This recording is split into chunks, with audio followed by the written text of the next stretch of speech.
Thanks very much, Darren. It's wonderful to be here with all of you. And I'd like to begin by acknowledging that I am joining you today from the land of the Wurundjeri people of the Kulin Nations, and I pay my respect to all Australian Indigenous people and their cultures, and to elders past, present, and emerging. And I also acknowledge any Indigenous people who might be joining us today, as well as any stateless people, internally displaced people, former or current refugees, or people seeking asylum who are on the call.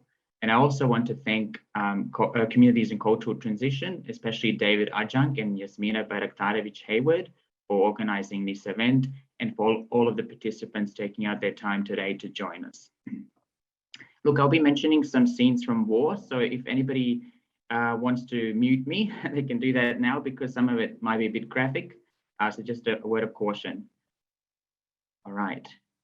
So I was 7 years old when I saw my first dead body in the context of war. It was my father's. I got home from school and I found my father's body laid out in a casket. It was not his entire body. These were pieces of him put together like a jigsaw puzzle so that he would resemble a human being in death. My father served in the paramilitary and stepped on a landmine that tore him to pieces. His body parts had to be collected and reconstituted back together. This is the last image I have of him seared in my 7-year-old brain. Not of a human being, but lumps of human flesh. On 7th of August 1995, I became a refugee for the first time. In pre-dawn pitch black darkness, I was forced in the back of a tractor at gunpoint. I was one of 200,000 people forcibly evicted from their homes and forced onto a road to nowhere. This was the largest displacement of people on continental Europe since the Second World War. I walked for days alongside human beings running for our lives. I saw tractors piled high with blankets, strollers, farm equipment, livestock and families, entire country on the move. Buses full of hungry mothers and children peering through sparkling holes where windows once used to be. People pushing tiny East German and Russian cars crammed with cardboard boxes and mewling children. Soldiers dropping their weapons and running barefoot. The line between retreating soldiers and refugees blurs, so they bomb and shell the running civilians. And I forgot the last time I ate as my stomach was eating itself from the inside. I was tired of sleeping on the cement road for 15 nights straight. How it was always so cold and wet, people strewn in every direction. We lost contact with family members in the ensuing crush. Everyone was on edge with dark crevices under their eyes. Dead bodies lying by the side of the road, or mottled hair and contorted limbs. I was housed in a textiles factory alongside 700 other refugees on the outskirts of Kosovo in Serbia. We were given a thin blanket and pointed to a spot on the floor and told to make a home on that spot.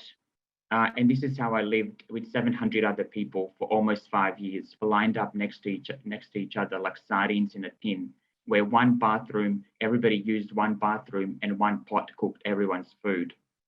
Sickness and disease spread throughout the camp and collected everything the war had left behind, including my grandparents. About 4 years into our new refugee lives, we experienced another war. This was the Kosovo War of 1999. During this time, my mother had had enough of back-to-back wars.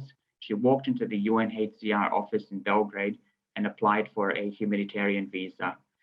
And she was successful in obtaining a woman at risk visa because she was a single woman with 4 children in tow, a war widow, a stateless woman, an internally displaced woman, and part of a mixed marriage. Ethnically, she's a Croat. My father was a Serb. We were resettled into Adelaide in 1999 after initially struggling learning English and navigating a very different culture to our own. We were able to assimilate quite well. I learned English very quickly, even though I went to some of the roughest, lowest socioeconomic schools, but I was able to graduate and go on to uni and complete 3 degrees, including a postgraduate degree in employment law and industrial relations, which is my practice area. Now, I will quickly share with you a quick story about how my refugee identity leaked into my work as a union lawyer. It is 2016. I'm sitting in a cafe outside the Fair Work Commission in Melbourne. I've just finished representing a blue-collar Australian worker who was unfairly dismissed from his job. We're grabbing a coffee after the hearing finished. As we talk, he begins complaining about refugees. He says that he heard the Minister for Immigration say on the radio about the refugees that they are coming to take jobs from Australians, that they will be a burden on the welfare system, that they are illiterate and innumerate, that they do not assimilate. I felt an almost visceral urge to confront this man, to tell him about the realities of war, to explain to him that he is speaking to one of them, that I am not a faceless threat, but a human being made up with a name, made up of bone and blood, that I am not an anonymous exile trying to steal his job, and that in fact this refugee, just got him his job back. One of my siblings worked at Holden factory in Adelaide from the day we landed until the factory closed. He now makes submarines. My twin established a long-standing tiling and bathroom renovating business, employing local apprentices, and my fourth sibling is an accountant. We have given more to this country than we ever cost, through our labor, our commitment, our taxes, our work ethic, and our contribution. We are a net gain, we are a net benefit. I often get calls from young people of refugee backgrounds starting their careers in various professions, asking me whether they should come out about their refugee identity, the people at work and their broader community, their fear stigmatization and stereotyping that comes with the label. I always refer them to memoirs of Holocaust survivors, reminding them that we, the refugees, have an obligation to come out. Growing up without parents, I relied heavily on literature to help me work out how to do life and process life after war, because everybody around me wanted to forget. Bury the past deep down the hole, better there, pack the dirt tight, stomp on it with your feet, and move on. Reading people like Primo Levi, Elie Wiesel, Edith Egar, Viktor E. Frankl, and W.G. Seybold taught me to find personal narrative and center people. It is easy to fear what you cannot see and cannot understand. How many of you have sat down with a refugee and got to know them on a human level? I remind young refugees that trauma destroys narrative. Stories, written or spoken, have the power to heal both the teller and the reader or the listener. Much of what we call PTSD is, in my humble opinion, the failure of our society to encourage people to seek wisdom in their loss and adversity and to consider trauma in anything other than a narrow medical context. I would like to think that I grew from my trauma and became a better human as a result of almost dying. And I had been fortified by trauma, the way a bone, once broken, grows back stronger than ever before. And to be sure, not every trauma is purifying and ennobling, and it affects different people differently. As for me, it has been my elixir that helped me live a more fulfilling, empathetic, thoughtful, and happy post-trauma life. As Ben Helfgott, a Jewish concentration camp survivor, said, "The ones who forget, they suffer later. So I choose to remember now." This work sounds heavy. It's because it is. Our refugee stories are used as a currency in this country. We thrive on eliciting stories of misfortune in order to show our altruism, avoiding the real question: who caused this suffering in the first place? And how do we stop it? Platforming and centering those of us with a lived experience is a good start. Winning the refugee lottery and receiving the humanitarian visa changed my life irrevocably, and I will continue my advocacy to make sure we respect international norms and customs. In 1954, Australia's signature brought into force the 1951 UN Convention relating to the status of refugees. We should be proud of that legacy. Seeking asylum is recognized internationally as a right, but increasingly, refugees are treated as criminals.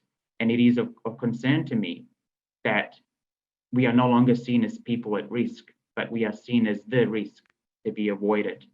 This framing is wrong. The world managed to rebuild Europe after World War II. We resettled millions of people after World War II. The country I come from, Croatia, is now a major tourist destination for Australians. Yet only 25 years ago, it was soaked in blood and mass graves. It is this unwillingness and inertia that we must push back against. In conclusion, as we talk about refugees, we must make sure that we don't leave anyone behind. For example, the refugee jurisprudence concerning sexual orientation and gender identity is slow and arguably reluctant to accept queer people as valid subjects in need of protection under the Refugee Convention. This is despite the fact that homosexuality is a crime in 70 countries, punishable by death in 12. We must remember that the first line of the Universal Declaration of Human Rights says this: all human beings are born free and equal in dignity and rights. This means all human beings, everyone, everywhere, no exceptions. We must learn to adopt an intersectional lens, noting that refugees are seldom affected in only one way. I used to ask, why me? Why did I survive? I have learned to ask a different question. Why not me? I can't change what happened or what was done to me, but I can choose how I live now. I can choose to advocate for humanity, for refugees, and therefore I accepted this invitation to put a human face on the issue. Thank you very much. Back to you, Darren.